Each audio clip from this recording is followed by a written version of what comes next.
Assalamualaikum warahmatullahi wabarakatuh. Perkenalkan, nama saya Nurul Aprianti, NIM 2003-11021. Akan membawakan materi tentang konsep dasar kompetensi profesional. Definisi kompetensi. Kompetensi berasal dari kata kompetensi yang menurut Paul diartikan sebagai kemampuan, kecakapan, kompetensi, dan keahlian. Sedangkan menurut terminologi, kompetensi adalah keahlian seseorang yang memiliki tingkat keterampilan dan pengetahuan dalam subjek tertentu yang diperoleh dari pengalaman dan pelatihan yang didapatkan. Ada 5 karakteristik yang membentuk kompetensi. Yang pertama pengetahuan, yang kedua keterampilan, yang ketiga konsep diri dan nilai-nilai, yang keempat karakteristik pribadi, yang kelima motif. Yang pertama ini pengetahuan. Pengetahuan ini meliputi masalah teknis, administratif, masalah kemanusiaan, dan sistem. Yang kedua keterampilan. Keterampilan ini merujuk pada kemampuan seseorang untuk melakukan suatu tindakan. Yang ketiga itu konsep diri dan nilai-nilai, merujuk pada sikap dan nilai-nilai dan serta citra diri seseorang. Yang keempat karakteristik pribadi, merujuk pada karakteristik fisik dan konsistensi tanggapan terhadap informasi dan situasi. Yang terakhir adalah motif. Motif ini merupakan emosi, hasrat, kebutuhan psikologi, dan atau dorongan lain yang memicu tindakan. Kompetensi profesional memiliki 3 komponen kompetensi auditor. Yang pertama mutu personal, yang kedua pengetahuan umum, yang ketiga keahlian khusus. Yang pertama yaitu mutu personal.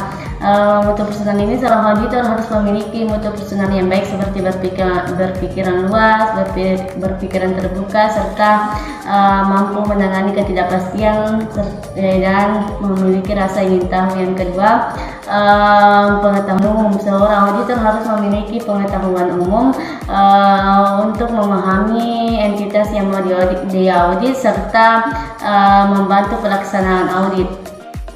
Yang ketiga yaitu keahlian khusus. Seorang auditor harus memiliki keahlian khusus seperti kemampuan dalam wawancara, kemampuan membaca statistik, mampu mengoperasikan komputer, kemampuan menulis, serta mempresentasikan laporan dengan baik.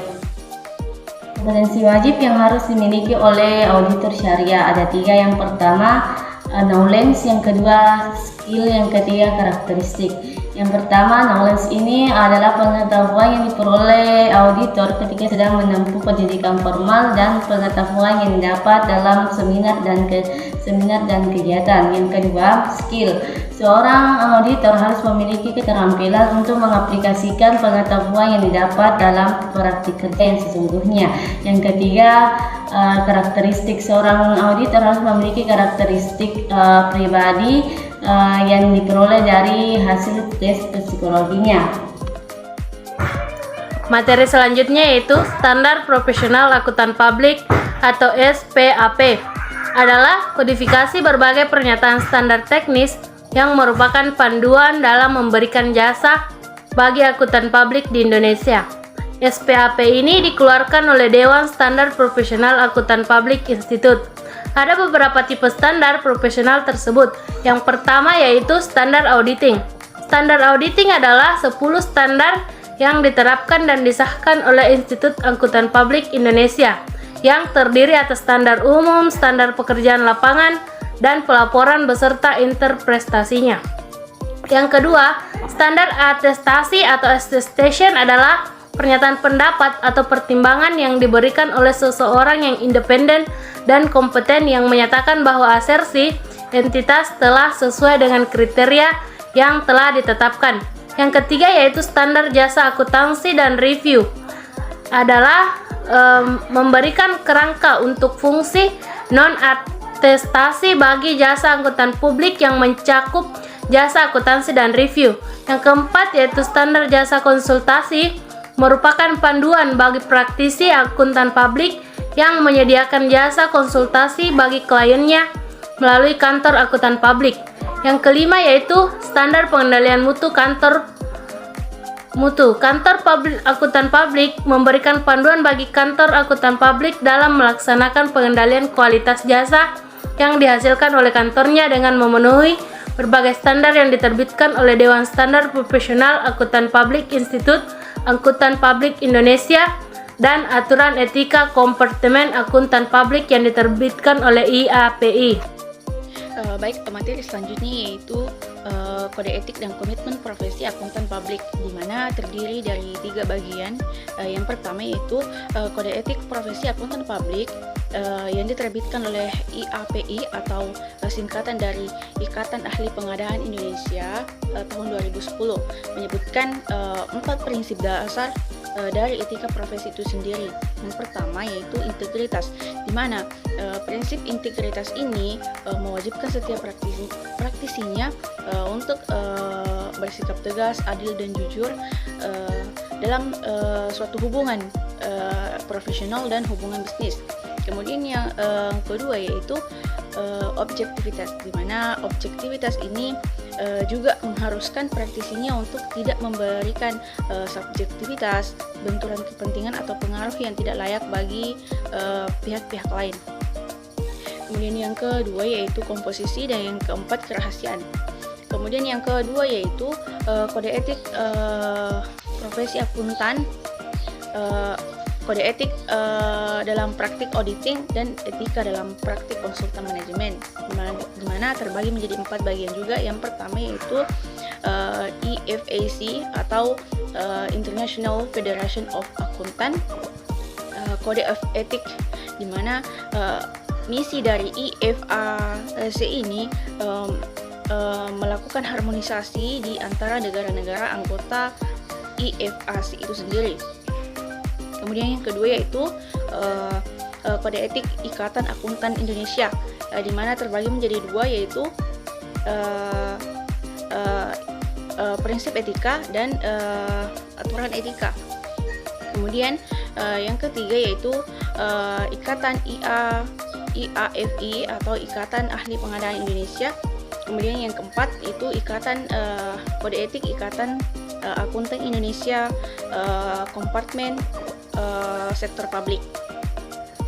Kemudian yang ketiga yaitu kode etik profesi akuntan Islam, di mana terdiri dari 4 bagian juga. Yang pertama yaitu etika profesi, di mana etika profesi ini terbagi menjadi beberapa poin, yaitu sikap independen, perlunya menjaga kerahasiaan, pengaturan tentang publikasi dan promosi, aturan tentang surat penugasan, dan aturan tentang pergantian akuntan. Kemudian adapun tujuan dari kode etik itu sendiri yaitu membantu membangun sikap kehati-hatian manajemen serta menarik perhatiannya pada isu etika dalam praktik profesional, sehingga dapat memisahkan perilaku yang etis dan yang non etis sesuai dengan ketentuan syariah. Kemudian yang ketiga yaitu struktur dari kode etik, yaitu terbagi menjadi 3, yaitu aspek syariah sebagai dasar dari kode etik akuntan. Yang kedua yaitu prinsip etika untuk akuntan, dan yang ketiga peraturan dari perilaku etika untuk akuntan.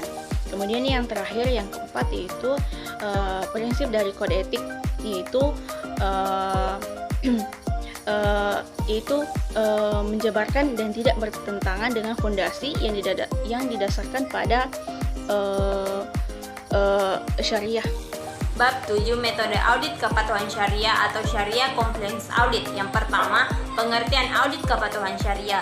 Secara khusus, audit kepatuhan syariah dapat dimaknai sebagai suatu proses untuk memastikan bahwa aktivitas-aktivitas yang dilakukan oleh institusi keuangan Islam tidak melanggar syariah, atau pengujian kepatuhan syariah secara menyeluruh terhadap aktivitas bank syariah. Kedua yaitu landasan audit kepatuhan syariah.